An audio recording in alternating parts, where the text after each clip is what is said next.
들어보셨을 법한 그 병인데 담석 들어보셨죠? 담낭에 돌이 생긴 거. 그게 어떤 병인지 어떻게 대처하시는 게 좋은지 알려드리겠습니다. 일단은 이 담낭 관련 문제를 겪을 때 흔히들 겪는 증상이 이런 증상이에요. 기름진 걸 먹고 나면은 소화가 안 돼요. 혹은 구역감이 생겨요. 또 복통이 생기는데 이 갈비뼈 밑에가 마치 칼로 찌른 듯한 그런 통증들이 생긴다 하면은 일단 담낭 쪽의 문제가 아닌지 의심을 한번 해보시는 게 좋습니다. 담낭 위치가 간 밑에 있어요. 요거는 간의 부속장기 같은 건데 간에서 담즙을 만들어요. 그럼 담즙을 만들면은 이 담낭에서 저장을 합니다. 이 담즙은 뭐 콜레스테롤, 대부분의 콜레스테롤이랑 담색소라고 빌리루빈이라는 담색소랑 몇 가지 단백질이랑 이런 걸로 구성이 되어 있는데 얘들이 간에서 생긴 노폐물들을 한번 걸러주는 역할도 하게 되고요. 그리고 담즙이 나와서 기름진 음식이 기름기가 들어왔을 때 그거를 좀 더 빨리 소화될 수 있도록 만들어주는 그런 효과를 내게 돼 있어요. 담석증은 담낭에 돌이 생긴 겁니다. 이런 식으로. 이제 이 돌은 콜레스테롤 덩어리인 경우가 대부분이고요. 거기에 이제 빌리루빈이라는 담색소가 좀 결합되고 조금의 뭐 칼슘염 같은 거나 단백질이나 이런 게 결합돼서 생긴다고 알려져 있고요. 이제 요게 일반 사람들한테는 증상을 안 일으키는 경우가 많습니다. 그냥 돌이 있을 뿐이지 한 절반 정도는 별 증상을 못 느끼세요. 하지만 증상을 느끼는 경우가 있는데 그때는 요 담관을 만났을 때입니다. 이제 요 담관으로 담즙이 밖으로 나가야 되는데 여기서 담석이 걸려가지고 노폐물 처리가 안 되는 거예요. 그러면서 얘들이 안에서 막 붓고 뭐 심하면 이렇게 막 부풀기도 하고 염증도 생기고 이 염증이 생기게 되면 굉장히 통증이 심하게 와요. 그래서 그럴 때 이 담석 때문에 담낭염이 생겨가지고 뭔가 증상이 나타났구나 이렇게 판단을 하고요. 담석의 종류는 뭐 어디서 생겼냐에 따라서도 되게 다양한데 뭐 이렇게 조그맣게 생기는 경우도 있고요. 정말 알갱이처럼 생기는 경우도 있고 아니면 이렇게 정말 커져버린 이런 경우도 있고 굉장히 다양합니다.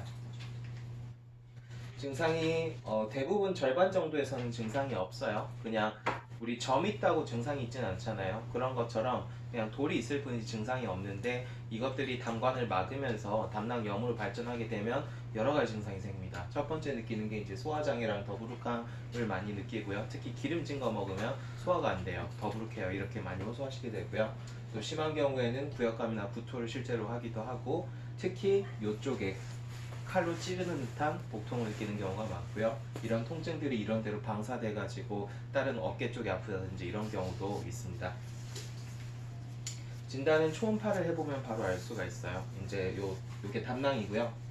요게 돌입니다. 담석이고요. 그래서 이게 40, 50대 연령에 많이 생기기 때문에 건강검진 받으시잖아요. 그럴 때 초음파 같이 복부 해보면은 바로 알 수 있겠죠. 그래서 그럴 때 초음파 한 번씩 해보는 것도 괜찮습니다.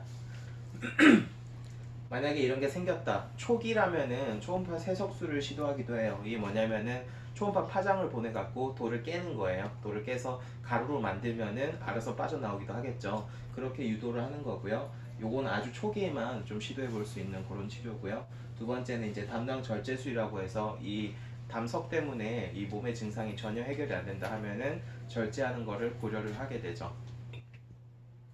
수술 적응증이 있는데 이게 그냥 무턱대고 자르는 거는 추천드리고 싶지 않아요. 왜냐면은 부작용이 생길 수 있거든요.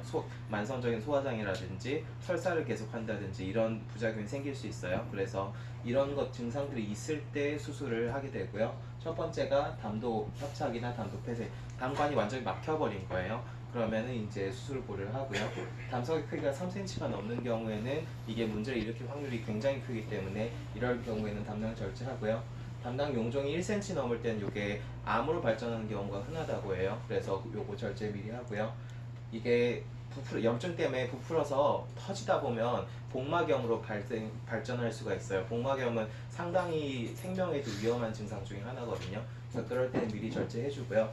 담경화증은 담이 완전히 딱딱해져가지고 얘가 기능을 완전히 잃어버린 상태를 담경화증이라고 해요. 이럴 때는 절제를 고려하게 됩니다. 그래서 주의사항이 굉장히 중요한데 일단은 흡연이나 과음 그리고 식사를 기름진 걸 많이 먹는 것들 과하게 다이어트를 반복해서 하는 것 이런 것들이 하면 안 되는 것들이고요. 당연히 좋은 식단이랑 좀 비만이라면 체중을 줄여주고 운동하고 잘 자고 이런 게 중요하겠죠.